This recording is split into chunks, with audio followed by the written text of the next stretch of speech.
ইচ্ছা থাকলে উপায় হয়। স্ক্রিনে যে আপুটা দেখতে পাচ্ছেন এনার বাসা বগুড়া থেকে প্রায় অনেক দূরে, শেরপুর থেকেও ভিতরে। তো এই আপুটা আমাদের কাছে গতকালকে ভর্তি হয়েছে। দেখেন কত সুন্দর চালাচ্ছে,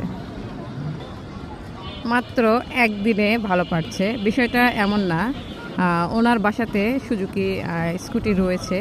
এই গাড়িটা উনি হালকা পাতলা এরকম করে সোজা চালাতে পারে, বাট মোড় ঘোরা আরও যে কৌশলগুলো আছে এগুলোতে ওইভাবে চালাতে পারে না। রোডে গাড়ি কেনার পরেও রোডে স্কুটি চালাতে ভয় লাগে বা রোডে বের করার কথা ভাবতেও পারতেছে না।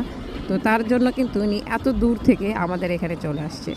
তো এখানে আপনার ভয় কাটানো হওয়ার পাশাপাশি আপনাকে একজন দক্ষ এবং রাইডার, ভালো পারদর্শী রাইডার হিসেবে গড়ে তোলা হয়।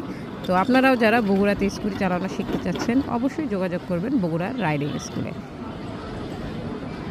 আর এই আপুর মতো অনেকের সিচুয়েশনে আছে, আমি জানি। আমার অনেক স্টুডেন্ট আমরা পাই যারা গাড়ি বাসায় আছে, অর্থাৎ বাসায় গাড়ি কেনা আছে, বাট রোডে বেরোতে সাহস পান না, ভয় লাগে। তাদের জন্য বলে যাই, আর নয় টেনশন, আপনাদের চিন্তা নেই।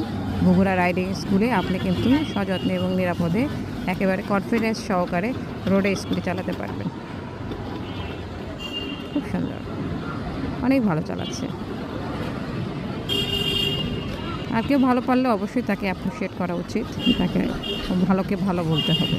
উনি খুবই ভালো পাচ্ছে।